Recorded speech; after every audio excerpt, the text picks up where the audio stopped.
conteúdo da aula passada de sociologia estava um pouquinho mais denso, né? Era um pouquinho mais histórico, das características, desenvolvimento, formação do Estado moderno. E hoje nós vamos voltar, né, à política moderna. Então, que bom que até o conteúdo de sociologia e filosofia meio que está batendo, né? Semana passada a gente viu de maneira bem pincelada o que nós vamos trabalhar hoje. Hoje. Gente, eu vou falar uma coisa para vocês sobre o conteúdo de hoje, tá? O conteúdo de hoje eu digo assim, é um dos conteúdos mais importantes no quesito argumentação e dissertação. Aquilo que a filosofia pode ajudar vocês no Enem, em termos de desenvolvimento, né, da parte argumentativa, é um dos conteúdos mais importantes. A ética nós já estudamos, e agora nós vamos estudar a parte política. Então, escolha um dos filósofos agora e ó, tá? Para compreender os problemas da sociedade moderna, alguns desses filósofos aqui podem dar algumas dicas para vocês enquanto fundamentação e até mesmo a saída que eles propõem, vocês podem e devem utilizar, tá? Aquelas e aqueles que vão fazer, ou se vocês conhecem alguém que vai fazer direito, não tenham dúvida que o primeiro ano de direito vocês vão ter essa disciplina chamada filosofia do direito ou sociologia do direito. Vocês vão ver esses conteúdos que a gente vai trabalhar hoje, tá bom? Então, a última aula de filosofia, que foi a semana retrasada, a gente viu um pouquinho sobre Maquiavel, né? Que foi o pai da filosofia moderna, o pai da ciência política. E agora nós vamos ver um pouquinho sobre um grupo de filósofos, digamos assim, junto com o Maquiavel, esses caras estão no pedestal da política moderna europeia. Quem são? Hobbes, Thomas Hobbes, John Locke e Rousseau. Vou dar um exemplo de tão importante que esses caras são. Vocês querem entender a origem dos regimes totalitários? Tem que estudar Thomas Hobbes. Totalitarismo, seja de direita ou de esquerda, que vão dar origem aos regimes fascistas e nazistas.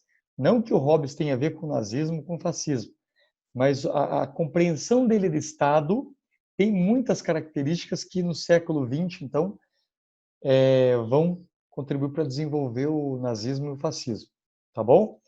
Quem quer compreender como que surgiu o pensamento político de direita, vai ter que compreender John Locke, o pai do liberalismo político.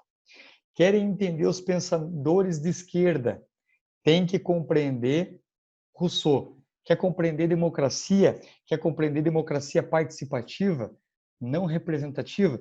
Tem que compreender Rousseau. Então, para vocês ver qual desses que vocês identificam enquanto linha de pensamento também, né? Para que muitos não falem besteira, eu sou de direita, eu sou de esquerda, não sabe nem quem foram os grandes precursores dos pensamentos, né? Das linhas ideológicas, seja de um lado ou do outro. Então, essa aula aqui hoje está recheada para vocês de subsídios, né? Então, eu vou dar vários elementos aí para vocês compreenderem, tá bom? Então, assim, alguém quer falar alguma coisa? Alguém quer falar alguma coisa? Não? Maravilha. Eu peguei um quadrinho aqui, um esqueminha, para vocês se situarem. Qual que é o grande problema dos filósofos políticos, tá? Sobretudo os contratualistas, esses três que nós vamos estudar hoje, que é o Hobbes, John Locke e Rousseau. A pergunta que eles querem fazer, por isso que eles desenvolvem uma teoria tá? Como que surge o Estado moderno? Ou como que surge a política? Como que o homem decidiu viver em sociedade, de uma hora para outra? Existiu um momento que nem todos viviam de maneira organizada, tendo que submeter a um soberano, né? Onde a sociedade era regida por leis. Nem sempre foi assim. Como que de uma hora para outra as pessoas decidem viver, né? Mediados pelo Estado, pelas leis? Então, por que eles são considerados contratualistas? Porque para eles, o Estado surge a partir de um contrato social. Então, viver em sociedade não é natural. Então, olhem aqui, ó, o senhor colocou. Olhem aqui em cima. O problema da justificação do Estado. A autoridade do Estado é legítima? Então, assim, é aceitável eu me submeter ao poder do Estado? Sim ou não? Aqueles que responderam sim, né? São desde os filósofos que nós damos antigos, Platão, sobretudo Platão e Aristóteles, que desenvolveram teorias. Não que Sócrates não fosse importante, mas ele não criou um sistema para compreender a política. Ele deu muita base reflexiva para isso. Para o Aristóteles, sim, né, é natural os homens viver na política. Para Aristóteles, nós nascemos políticos. O homem é um animal político, ele dizia. O homem é o zoon politikon. O que significa isso? Tá? Significa zoon, o homem é um animal político. Então, ele nasce já para a política. Ele nasce preparado para conviver em grupo. Por que o Aristóteles diz isso? Porque me diga uma pessoa que não vive em grupo, que vive isolado. Me diga uma pessoa que vive numa floresta isolado, homem. Mesmo os índios que vivem em florestas, né, que é comum, eles vivem numa micro-sociedade. Então, o Aristóteles diz que para que a gente viva longe da política, ou é uma besta, um animal, e os animais vivem longe da política, então os animais não participam da política, ou são deuses. Apenas deuses e bestas vivem longe da política. Tirando isso, nós, no caso, animais, nós fazemos parte da política, faz parte do nosso organismo. Então, é natural. Então, olhem aqui, ó. Isso é muito importante, a diferença do pensamento político de Aristóteles para os filósofos modernos, tá? A política era natural para os antigos. Para os pensadores modernos, não é natural, é artificial, é cultural, tá? Nós tivemos que criar um corpo artificial, criar um modelo, né? Uma estrutura que a gente denomina de Estado para se organizar em grupo, beleza? Então, respondendo à pergunta, a autoridade do Estado é legítima? Tanto para os antigos como para Aristóteles e os modernos que nós vamos dar hoje? Sim, né? A autoridade do Estado é legítima. Mas tem gente que vai dizer que é não. Quem que diz que não é legítimo viver pautado na submissão do Estado? Nós estudamos em sociologia semana passada, né? Que é o movimento anarquista. Quem defende o anarquismo vai defender a ausência do Estado, porque o Estado é um corpo artificial criado para oprimir, para manter privilégios, para defender o interesse da burguesia, da elite safada, como eles dizem. Tá bom? Certo? Então, para eles, nós temos que acabar com o Estado, porque quando a gente acaba com o Estado, que oprime, quando eu não tenho Estado, eu consigo instaurar a liberdade e a igualdade entre as pessoas, porque eles acreditam na capacidade de autogestão. Então, vamos dar um exemplo aqui, tá? Estamos todos nós aqui, professor, alunos, numa sociedade. Vamos dizer que eu tenho o poder como professor, então eu sou o chefe do Estado. Eu imponho as regras, então eu acabo sendo corrupto porque eu tenho poder de força, posso violentar cada um de vocês. Quando acaba o Estado, como eu não tenho mais um privilégio, eu estou na mesma relação de igualdade, eu não consigo me sobrepor a vocês. Então, o espírito vai ser o quê? De comunhão, comum, bem comum. A justiça poderá ser feita quando não há hierarquia. Assim acontece numa colmeia, assim acontece no formigueiro, e o reino animal mostra como que a anarquia pode funcionar. Né? Percebam que no formigueiro, a formiga rainha, ela não coloca uma arma sobre as operárias, pressionando. É uma autogestão. Cada um já sabe o seu papel previamente. Tá bom? Então, nós vamos ver como que se legitima o Estado. Joia, meus lindos. Todo mundo entendeu até aqui? Beleza? Dúvidas? Questions? No? No questions? Ok. Então, vamos para o próximo slide. Olha lá. Que legal, né?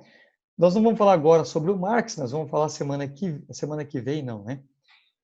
Quando a gente voltar e voltar para o conteúdo de filosofia, a gente volta a falar, então, sobre o Marx e também sobre o Hegel. Joia? Então, nós vimos lá as teorias na história da filosofia sobre a criação do Estado.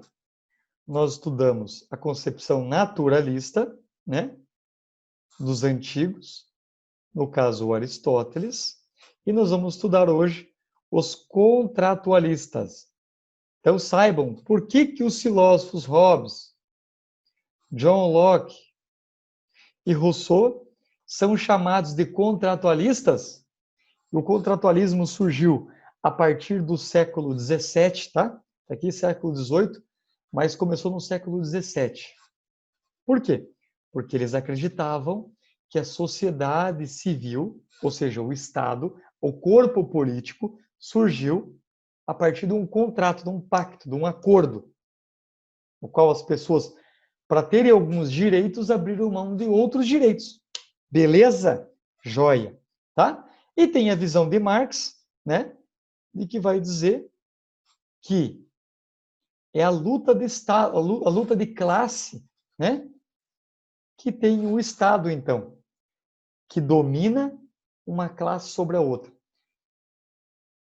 Deu para entender? Então, a sociedade, nas sociedades existem o opressor e o oprimido, e para controlar, para que o opressor continue controlando o oprimido, eu preciso do Estado para impor o poder, para que a desigualdade não se desfaça, para que a desordem social se mantenha. Não é a ordem que o Estado garante, é a desordem. Por que desordem? Porque existe desigualdade. Se o Estado de fato mantivesse a ordem, não teria injustiça social numa sociedade mediada pela política. Tá bom? Então, existem três concepções importantes, tá? É a naturalista de Aristóteles, é a contratualista dos modernos e também é a marxista, que fala sobre a luta de classes. Beleza? E nós vamos falar sobre o contratualismo hoje. Oh, maravilha! Olha quem que nós vamos estudar aqui, ó. Esses fofuchos na minha esquerda. Aqui, ó. Quem que é esse daqui? Alguém acerta? Quem que é esse senhorzinho aqui, ó? Um pouquinho mais calvo. Primeiro da minha esquerda. Vamos ver se vocês lembram. Tá fácil, hein? Hã? Hobbes! Yes, Erickson! Isto! No centro do vídeo, quem que é esse? Com uma cara de deboche, parece, né? Uma cara assim de, tipo, o que você está falando não é importante. Quem que é o do meio? Fácil. John Locke. E, é claro, por fim, né, o nosso fofo, maravilhoso Jean-Jacques Rousseau. Muito bem, muito bem.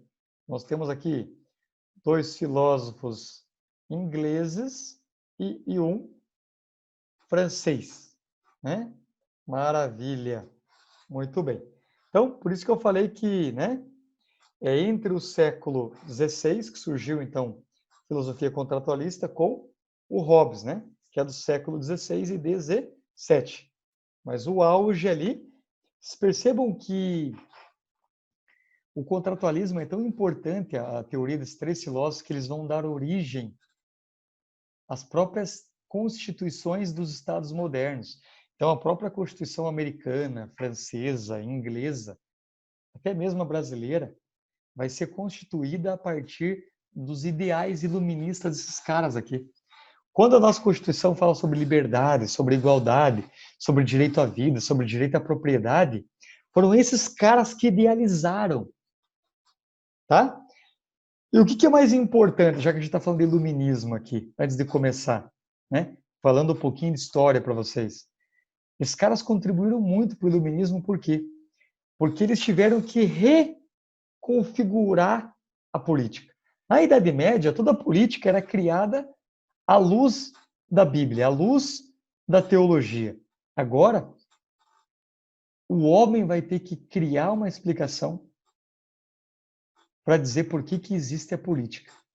E a política foi criada, é artificial, segundo os iluministas, segundo os contratualistas, e foi criada para o próprio homem, não é para Deus. Perceba que o período antropocêntrico, tudo gira em torno do homem. As regras morais vão ser criadas a partir da razão. A explicação da política vai ser criada a partir de um discurso racional. O que vai iluminar o mundo, os seres, né, a compreender o mundo, vai ser a própria razão. Então, a política vai ser feita pelo homem para o homem. Então, isso é um marco da filosofia como um todo. Independente da área que a filosofia vai trabalhar, vai se desdobrar, a base é a mesma. É o homem que compreende o mundo, não é a Bíblia, não é Deus revelando, não é o sobrenatural. É o homem, é a razão. Tá bom? Então, é isso que eles têm de comum, que para os três, a sociedade surge a partir de um contrato. O que muda? Como era para cada um o Estado antes de surgir a sociedade civil? Como que era o estado de natureza? Então, quando o professor falar, pelo amor, ó, eu vou falar em duas palavras que eu vou repetir muito aqui. Você vai ter que decorar essa palavra. Quando eu falar em estado,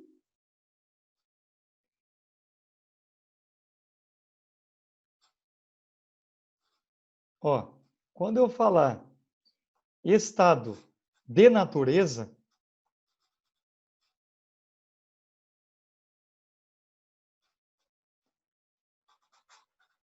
quando eu falar estado,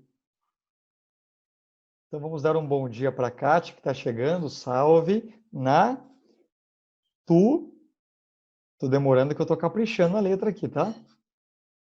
Minha letra não é tão bonita assim, vocês sabem, né? Ó, quando eu falar estado de natureza, lembram do homem das cavernas, tá bom? Lembra que não existia política antes. Não existia governante, rei, imperador, tá bom? Beleza? Joia. Gostei. Deixa eu só colocar aqui, cadê? Muito bem. Então, meus lindos, os três filósofos têm uma visão diferente para compreender como os seres humanos viviam no estado de natureza, tá? Ou no estado onde o homem vivia no seu estado mais puro possível.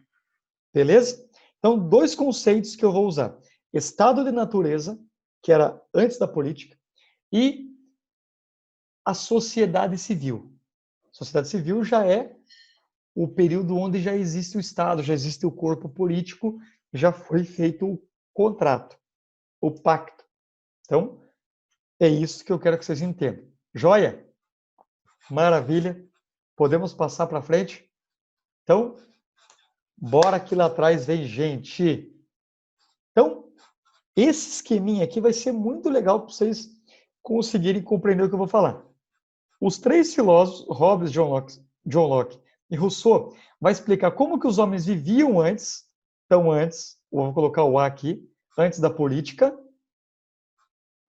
Quando foi criada a política? Então, durante e hoje, tá? Quais eram os direitos que o homem no estado da natureza vivia? Quais eram os direitos? O que havia vamos dizer assim, de vantagem e de desvantagem? Cada um tem uma visão. E aí depois eu quero que vocês vejam quais dos filósofos mais respondem a tua pergunta. Tá? Cada um deles tem uma visão sobre o Estado. Então, tem filósofo que vai dizer que o Estado tem que ser forte. Tem gente que o Estado vai dizer que o Estado tem que ser mínimo, fraco. Tem gente que vai dizer que o Estado ele tem que ser forte mas quem tem que controlar o Estado é as pessoas. Então, a participação popular é que vai determinar, né, essa intensidade no qual o Estado ele tem que agir para beneficiar, então, o bem comum. Beleza? Joinha. Então, próximo slide.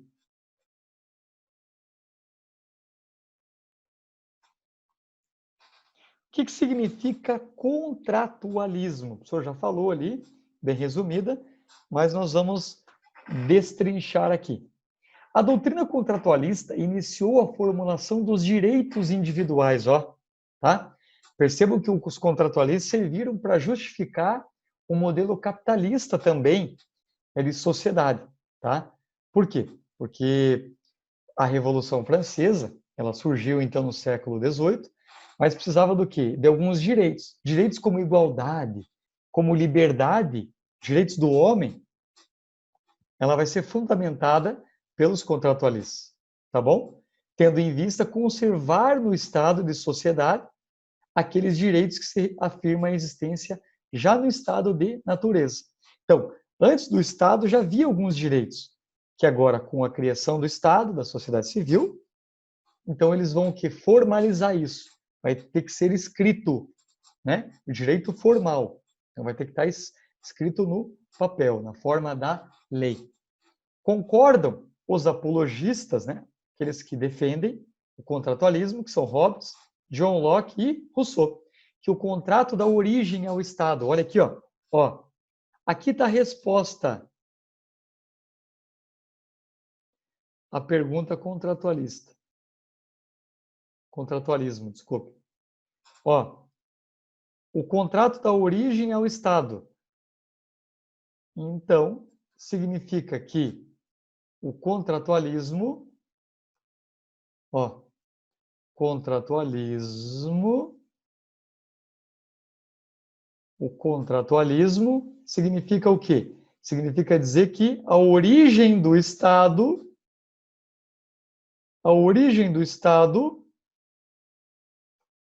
ó, a origem do Estado, contratualismo é o quê? Significa dizer que a origem do Estado se dá a partir do contrato. Como cada um vai explicar isso? É isso que nós vamos ver. Beleza? Tá aqui, ó, o cerne da coisa. O mignon tá aqui. O prof já tá servindo nessa sexta-feira que nós vamos comemorar mais um ano de curso atual. Uhul! Música, música pro nosso. Hoje é aniversário do nosso curso. Música. Tem música, DJ, de parabéns hoje? Tem música. Cadê a música de parabéns aqui? Quem que vai cantar parabéns comigo? Parabéns, parabéns. Só ligar aqui, parabéns.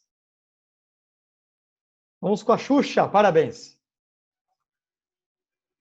Sou na caixa, DJ.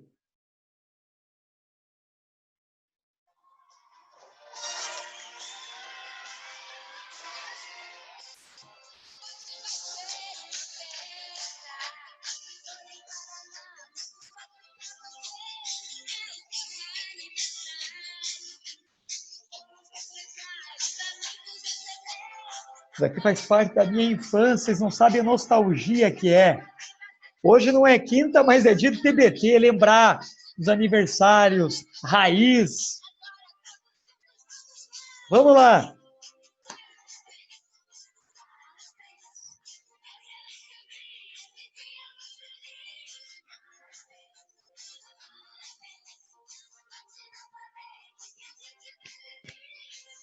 Corta! Um beijo para todas e todos vocês que hoje estão aqui comemorando com o prof. Mais um ano de vida do atual.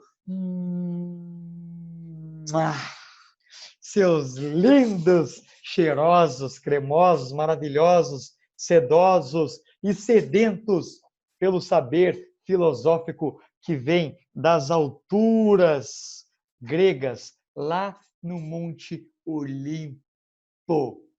Fofos. Onde que eu estava mesmo? Me ajuda aqui, desculpe. Por aqui que eu estava falando de aniversário com contratualismo. Nossa, cara, o senhor viaja, né? Muito louco, né? Imagine se usasse entorpecente. Jesus amado. Então tá, joia. Aí, continuando ali, ó,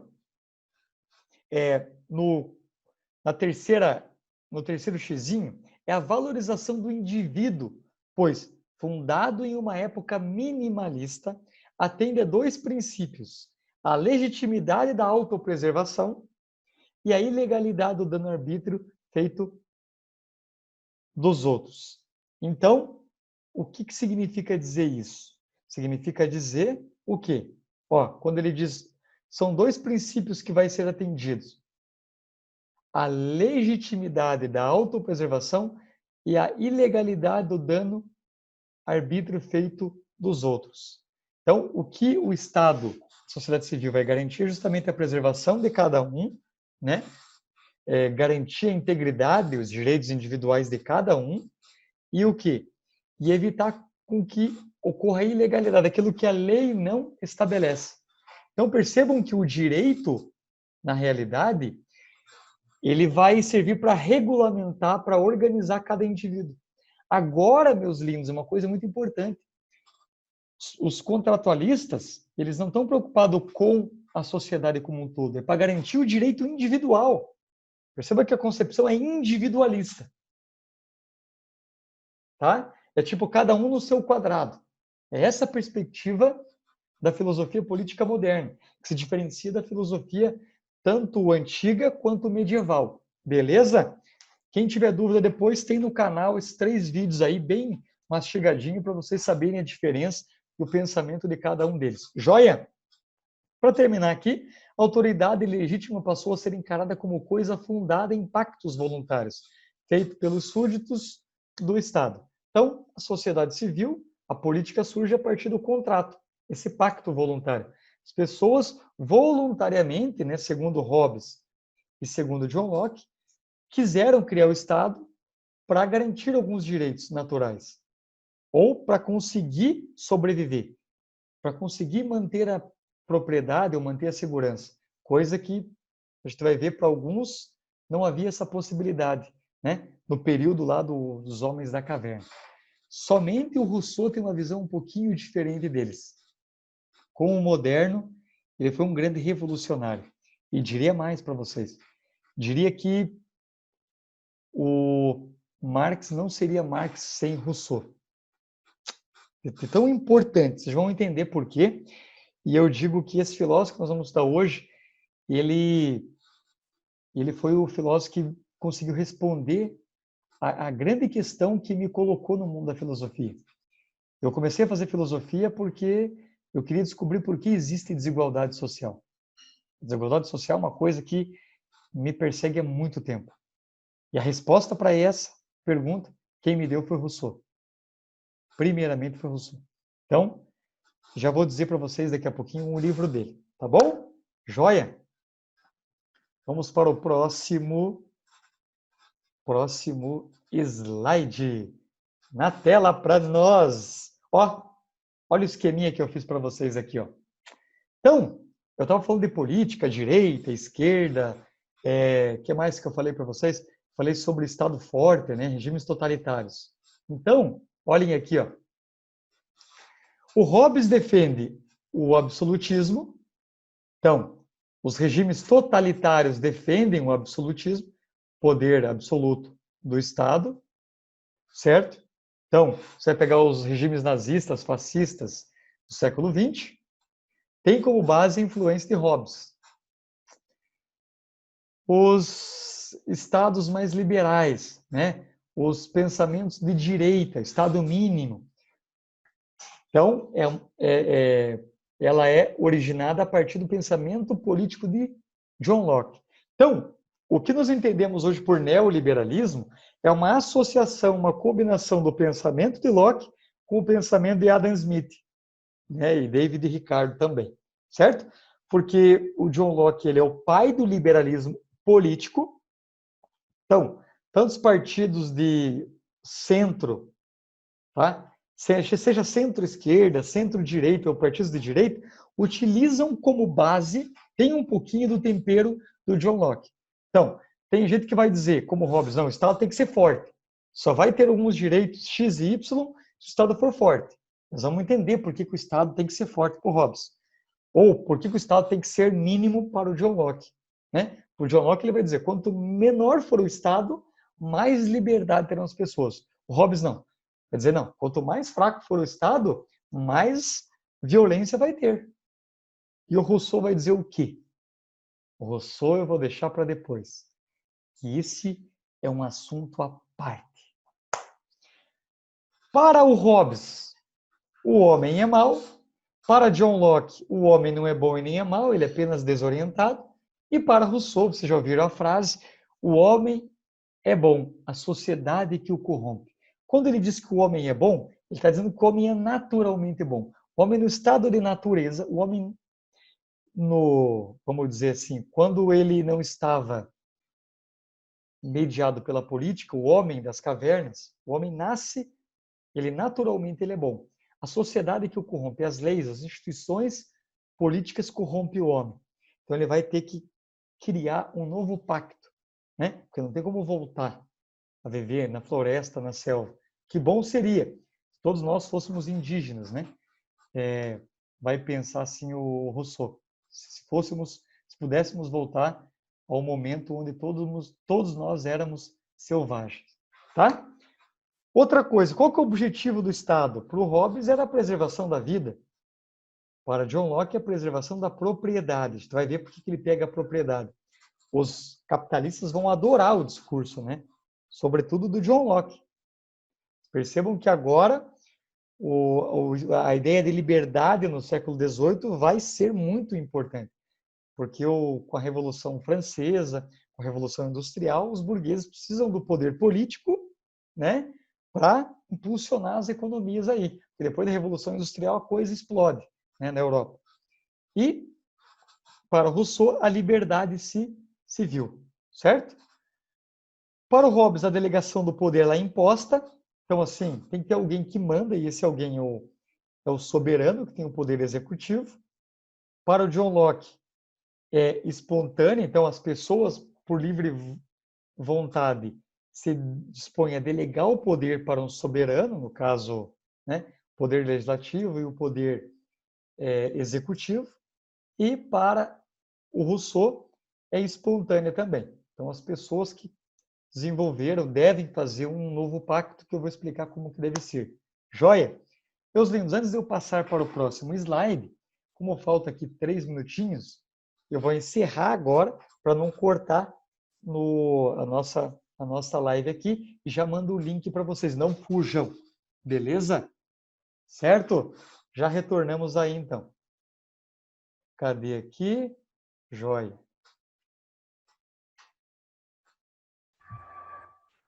Vamos lá, vamos lá.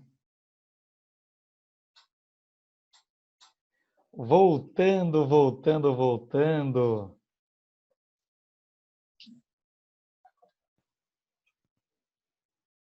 Beleza.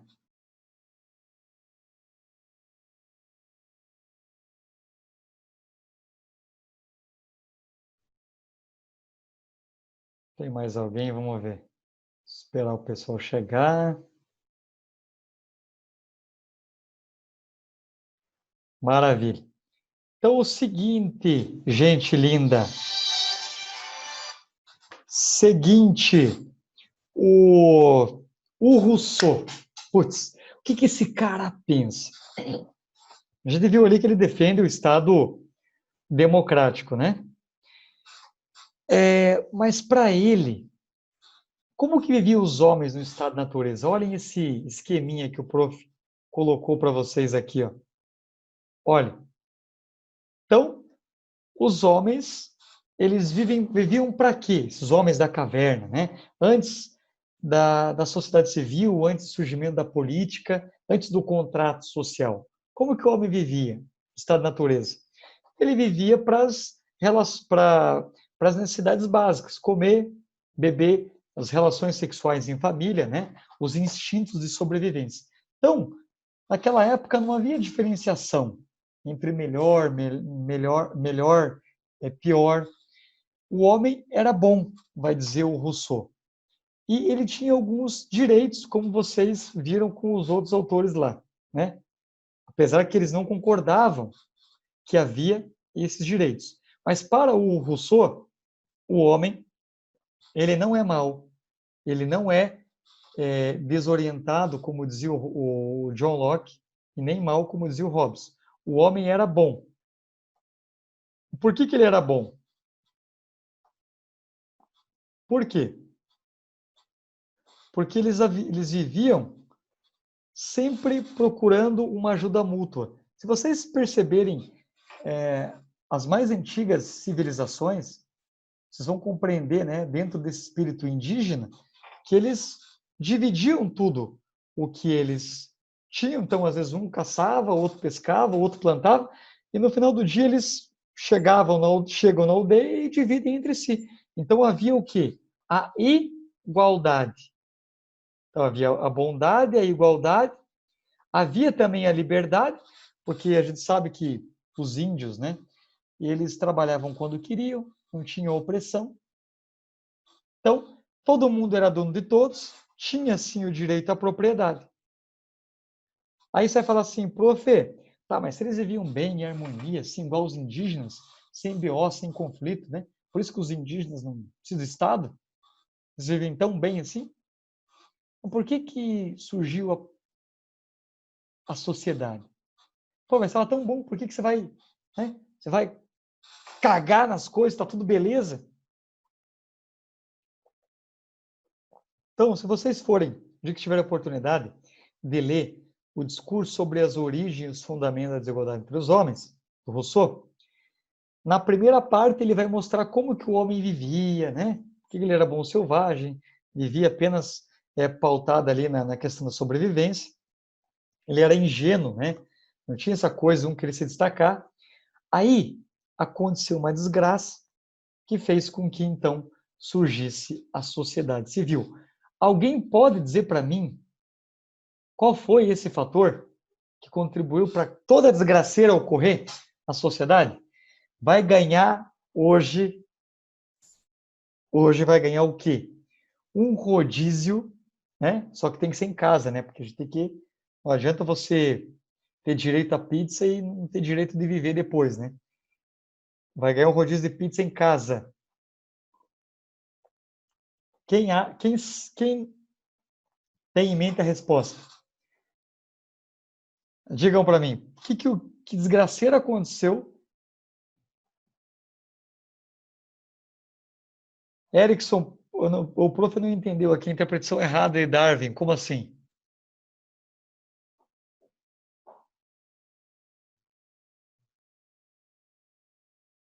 Porque assim, a questão é, por que surgiu o Estado? Sendo que os homens já viviam, eles eram felizes, eles eram bons, eles eram iguais, eles tinham liberdade, eles tinham direito à propriedade, tá? Então, eu acho que eu entendi. Porque assim, vê se é nesse sentido. Porque para o Darwin também ele é um filósofo que faz parte do pensamento iluminista. Porque por Darwin o quê? Há uma evolução, né? Então, o futuro sempre o homem vai ser melhor do que o passado. E, na realidade, para o Rousseau, o homem, se a gente pegar essa ideia do evolucionismo, o homem está se desevoluindo. Ele está aumentando o seu espírito selvagem. Mas, apesar que o Rousseau usa o selvagem no sentido positivo, né? Mas eu estou usando aqui no sentido pejorativo, tá? Certo? Joinha? E aí? O que aconteceu no caminho? Sabe o que aconteceu? Vou dizer para vocês. Eu quero ler uma passagem primeiro. Aqui. Essa é a passagem da primeira página da segunda parte do livro, O Discurso, sobre a origem e o fundamento da desigualdade entre os homens. Deixa eu ver se na apostila de vocês tem alguma coisa sobre aqui, tá? Quem quiser acompanhar na apostila aí, nós estamos na página. Nós já estamos na página 254, tá?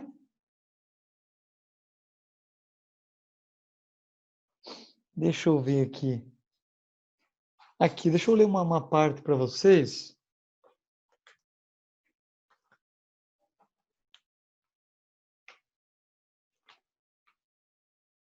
Tá. Então, eu vou ler essa parte para vocês entenderem o que essa parte eu já até decorei, de tão importante e profunda. Se eu tivesse na sala de aula, eu ia falar para vocês ela de pé, em cima da cadeira.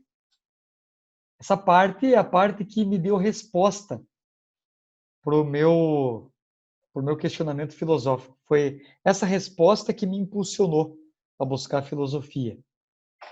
Não só como profissão, mas sobretudo como forma de vida, forma de enxergar a realidade.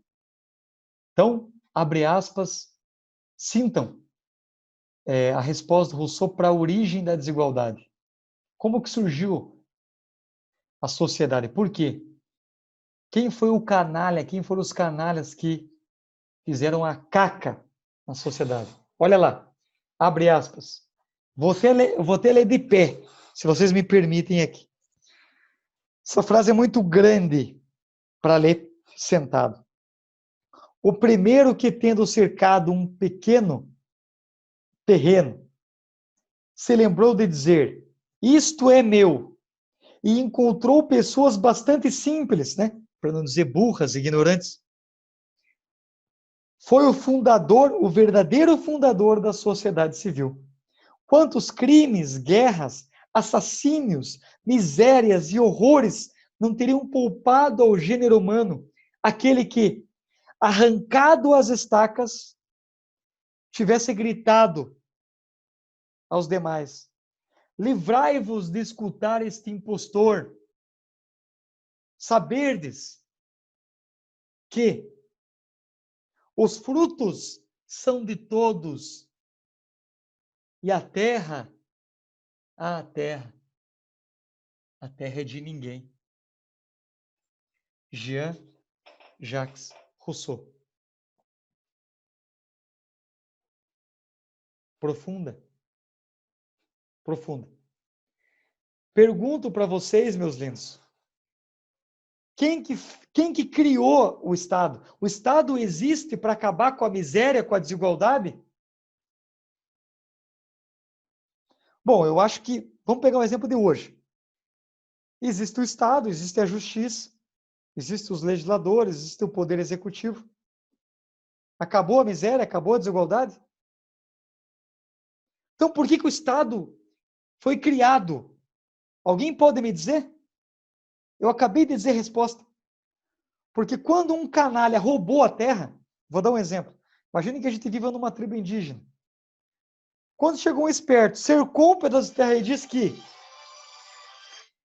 diz que aquele pedaço maior é dele, para que ele continuasse a ter poder daquele pedaço de terra sobre os outros, teve gente que ficou sem terra.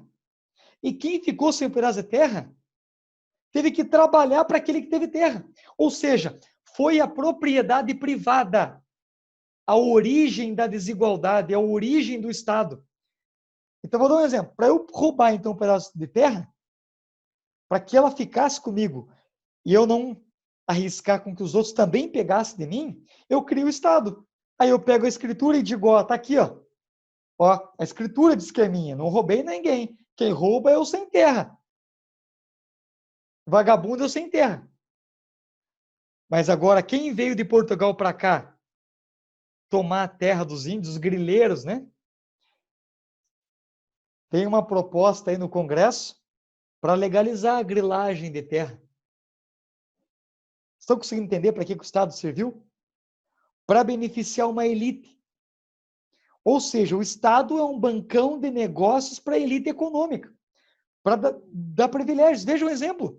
Quantos portugueses chegaram ao Brasil, roubaram as terras dos índios, dividiram o Tratado de Tordesilhas em duas partes. Uma parte fica Portugal, a parte litorânea, a parte leste, e a parte oeste fica para a Espanha. O que eles fizeram? Dividiram em 13 donatários, capitanias hereditárias. O Rousseau já está mostrando, pela própria história do Brasil, o que ele está dizendo. Tem sentido. Depois vem as sesmarias. Depois vem as grilagens de terra. Por que não é feita reforma agrária, reforma urbana no Brasil? Para manter o privilégio na mão de alguns. Estava vendo ontem no jornal, 2% das propriedades na Amazônia são responsáveis por mais de 65% das queimadas. São fazendeiros que criam gado. Estão entendendo por que tem desigualdade? Então, para que eu consiga, então, manter o meu privilégio de ter um maior terreno, maior área rural, eu preciso do Estado. Porque se alguém invadir, eu meto bala.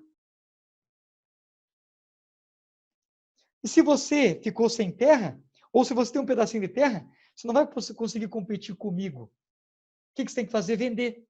Ou lutar, né? Assim como o MST faz. Só que aí você é marginalizado. Porque quem que tem o poder de polícia? Sou eu. Porque, em última instância, a distribuição de terra no Brasil é origem, tem como origem um fruto que se vê no roubo. O Estado legalizou o roubo, legalizou o homicídio para beneficiar uma elite, seja uma elite rural ou uma elite industrial. Se você vê, por exemplo, nesse período de pandemia, quantos bilhões que o governo federal liberou para os bancos para ajudar as grandes empresas? E o pequeno? O pequeno fechou. Quantas mil empresas não fecharam no Brasil? Estão conseguindo entender? O Estado existe para legitimar a desigualdade, para dividir a classe. Aí você vai entender um pouquinho do pensamento anarquista, por exemplo. Então, o Rousseau, ele vai dizer que é a propriedade privada a origem da desigualdade. E para manter a propriedade e a propriedade mantém a desigualdade, que eu vou precisar do Estado. Por que o Estado tem que ser repressor? A repressão, na realidade, é uma tentativa para manter a sociedade desorganizada, para que alguns tenham privilégio, e esse privilégio de alguns seja à custa dos explorados, para que os explorados não o quê? Não se ressurja contra os exploradores. Eu uso a violência, eu uso a cadeia, eu uso a política da morte, a necropolítica, como dizia Ashley Bembe, esse filósofo camaronês. E quem que é mais atingido pelo poder de coerção do Estado? O pobre, o negro, a mulher, aqueles que são despossuídos de propriedade. E para o Rousseau, se eu não tenho propriedade, eu não posso ter liberdade.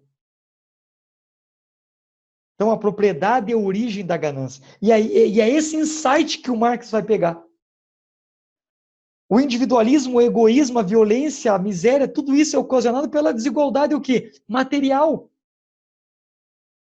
Vejam, antigamente, né? E a própria frase do Rousseau remete ao espírito de uma tribo indígena. A terra não é do cacique. A aldeia não é do cacique. Vocês já viram como funciona o sistema numa aldeia indígena?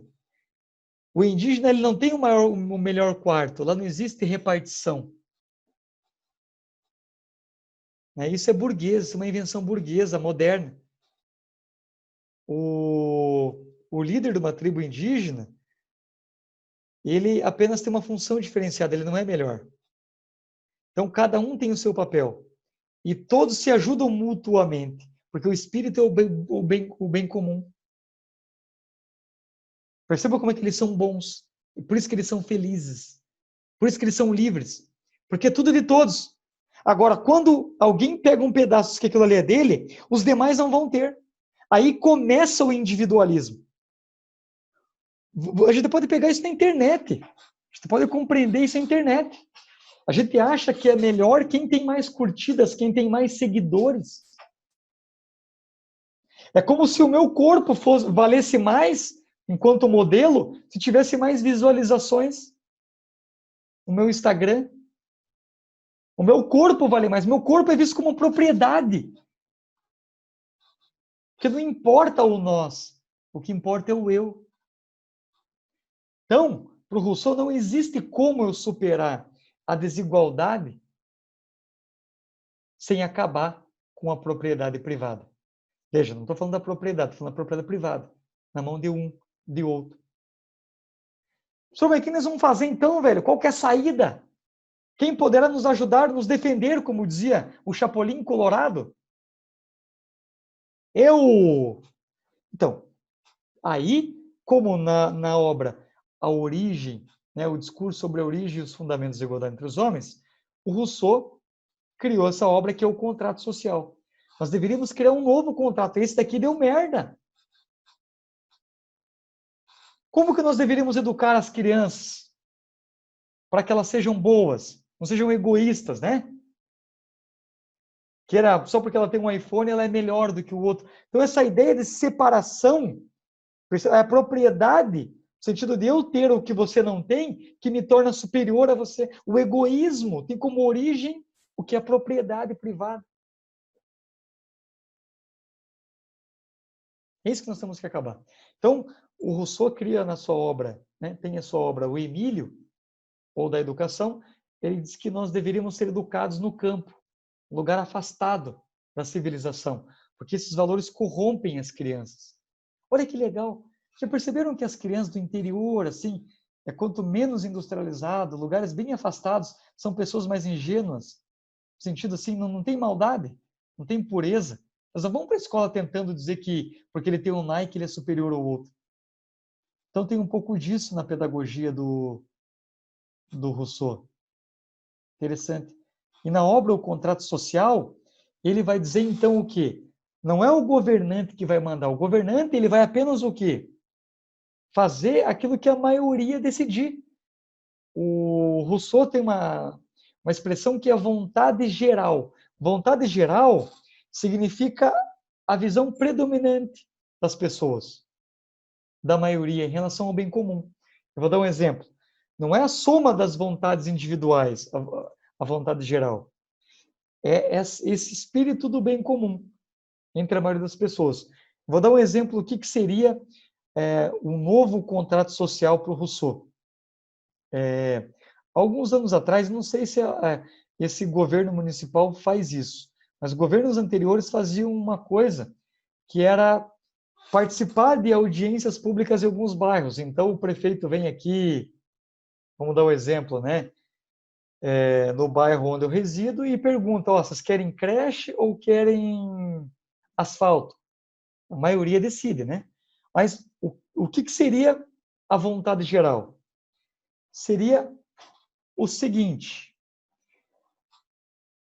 Vamos dar salve aí, ó. O senhor Felipe tá aí. Salve, meu lindo. Tá preparado aí para comemorar hoje mais um ano? Brinde, ó, tá? Mais um ano do nosso curso atual. Bom dia. Bom dia, meu lindo. Fofo. Porra, Oi.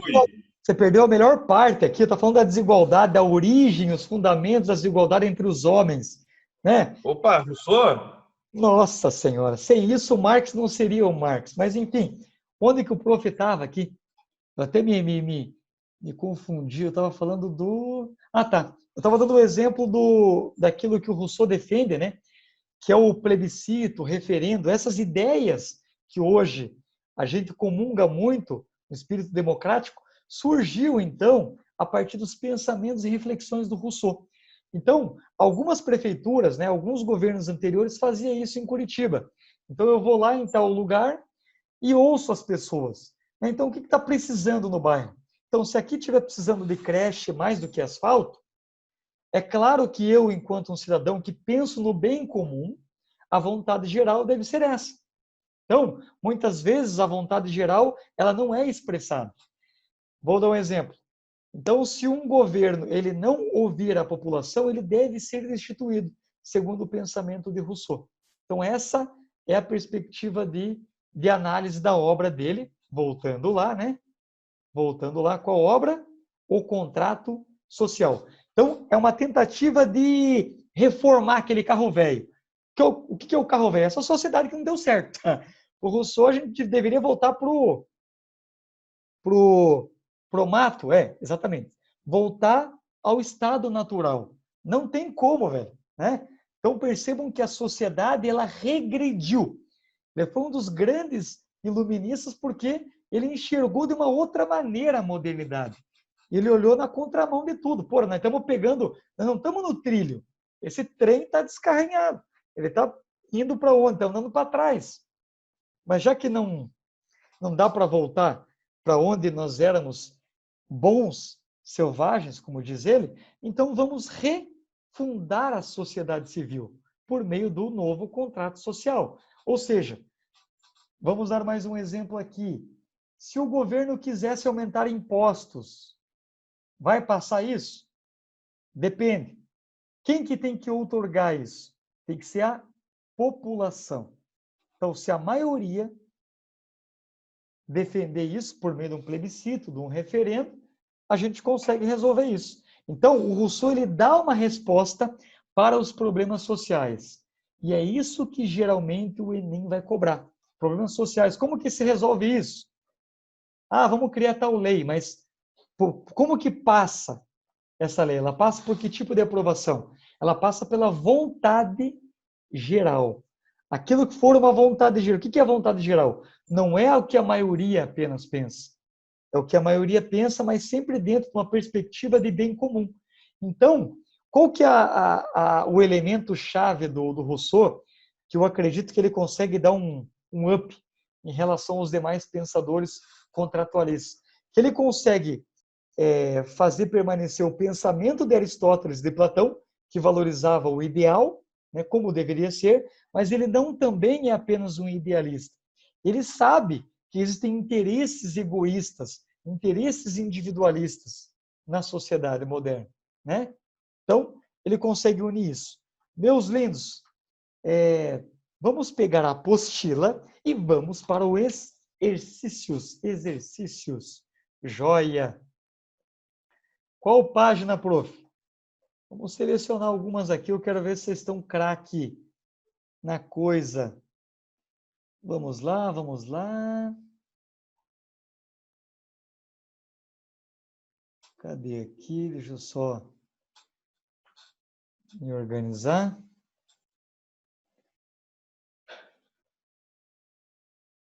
Isto, maravilha. Exercício. Vamos começar um de leve aqui. Eu vou pegar alguns curtos, tá? Tem alguns bem interessantes, mas são longos. Então eu selecionei alguns para a gente ver aqui, ó. Página 262, exercício 171, o exercício estelionatário do Código Penal. Vamos lá. 171. Joia. 171 aqui, seu lindo. UFO, Minas Gerais. Oh, Minas Gerais. Vamos lá. Na obra Leviatã, o Hobbes vai dizer o seguinte. Vamos lá. Segundo Thomas Hobbes, o estado da natureza é caracterizado pela guerra de todos contra todos. Por quê? Não havendo nenhuma regra ou limite, todos têm direito a tudo, o que significa que ninguém tem segurança de seus bens e de sua vida. A saída desta situação é o pacto, ou o contrato social, uma transferência mútua de direitos.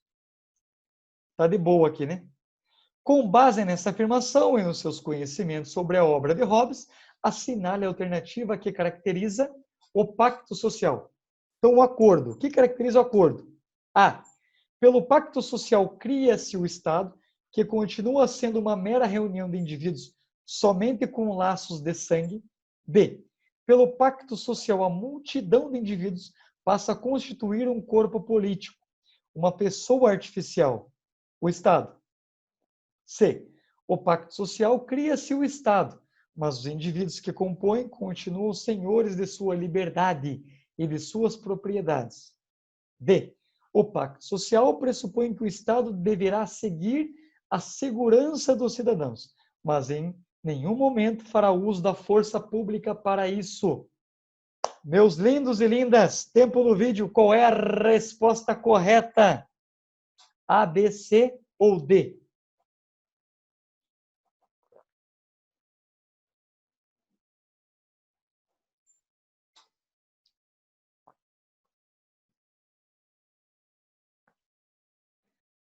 Pela exclusão, vocês conseguem.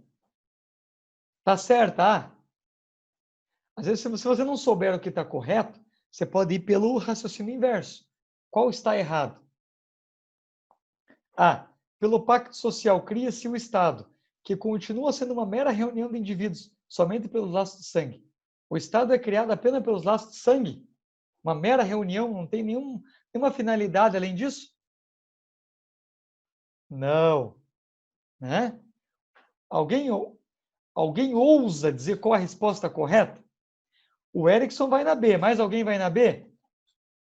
Ou na A, ou na C, ou na D? Eu ousei, isso mesmo. O mundo é daqueles que ousam a ser melhor hoje do que foram ontem. Então, é a B. Né? Pelo pacto social, a multidão de indivíduos passa a constituir um corpo político. Ó, esse grupo de indivíduos, eles vão fazer um contrato. Né? Então, isso é artificial. Ninguém nasce. As pessoas não nascem já com um contrato. Ele foi criado. Tudo que foi criado é artificial. Tá? No caso, o Estado. Resposta correta. Beleza. Vamos fazer uma do John Locke.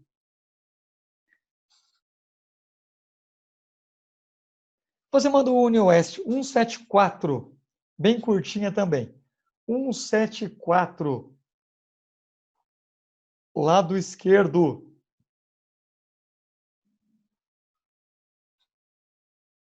Lado esquerdo do seu vídeo.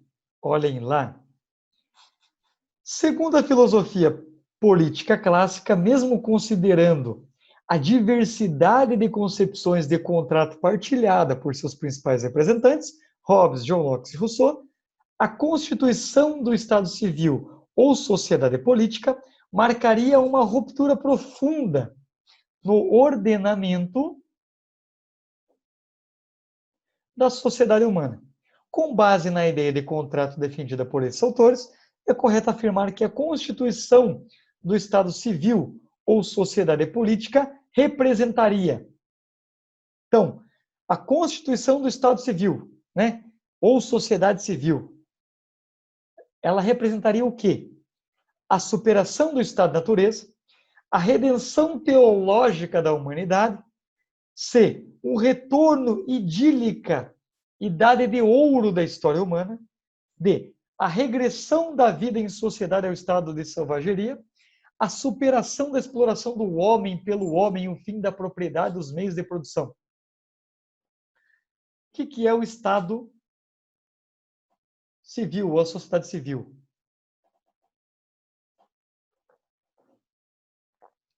Ora, essa é fácil, hein? Essa é mais fácil do que responder se está com fome ou não.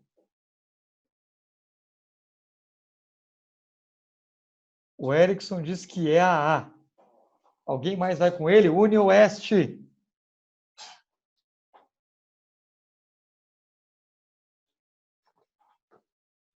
Mais alguém? Ousando. Ousadia e sabedoria, hein? Né? Os pagodeiros dizem ousadia e alegria. Nós dizemos o que? Ousadia e filosofia. Joia. A resposta é a A. Exatamente, claro. A saída do estado de natureza, né? Porque é uma visão comum entre os três. Muito bem, muito bem. Deixa eu ver aqui uma agora. Ah, vamos pegar uma do Rousseau? Vamos para uma do Rousseau. Uma da PUC 191, que eu falei que a PUC adora Rousseau. PUC adora. Tentara pelo Rousseau. 191. A página 267. 297. 267, desculpa.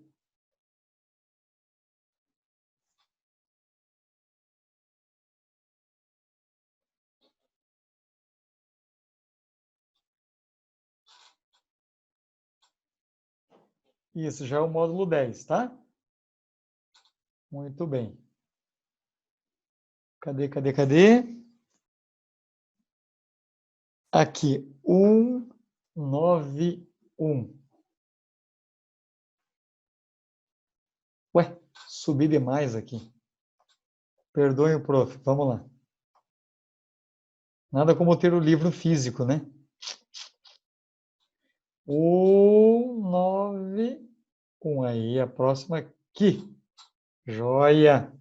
Ó, de acordo com o discurso sobre a origem e os fundamentos da desigualdade, de Jean-Jacques Rousseau, é correto afirmar que, no estado de natureza, que é o fundamento do direito político, o homem natural era mais livre, porém, sem direitos iguais.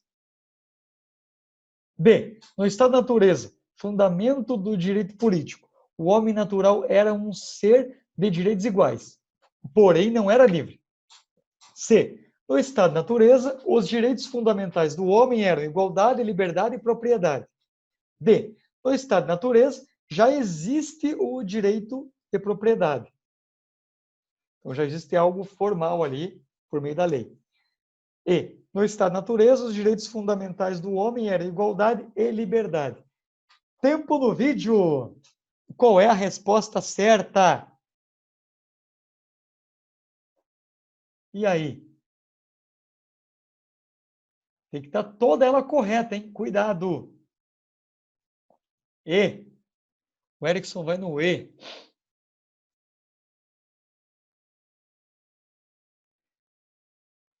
Mais alguém vai na E? Eu acho que fica fácil para vocês saber que a não é a correta, né? Sem direitos iguais. Acabei de dizer para vocês que eles eram iguais, que os homens eram bons, então não havia conflitos ali. Então, nenhuma objeção tinha nesse estado. Ou seja, a B também não pode estar certo. Porque como que eles não eram livres? Se eles eram bons e eram felizes, eles deveriam ser livres. C. No estado da natureza, o direito fundamental do homem era igualdade, liberdade e propriedade. D. O estado da natureza já existe o direito de propriedade. Veja, o direito de propriedade. Né? Então está dizendo que existe um estado que garanta isso. Pressupõe. E não é isso o que ele vai dizer. O direito, de fato, ele vai existir somente com o surgimento do Estado moderno, com a sociedade civil. Certo? Então, a igualdade e a liberdade existem. Por que a propriedade não dá para dizer que existe? Lembra quando eu citei para vocês que na segunda parte do discurso sobre a origem da desigualdade entre os homens, ele vai dizer que o fruto são de todos, mas a terra é de ninguém. Quando eu digo a terra é de ninguém, é que não tem dono, não tem propriedade. A propriedade surge com a sociedade civil, não no estado de natureza. Então, a E está correta.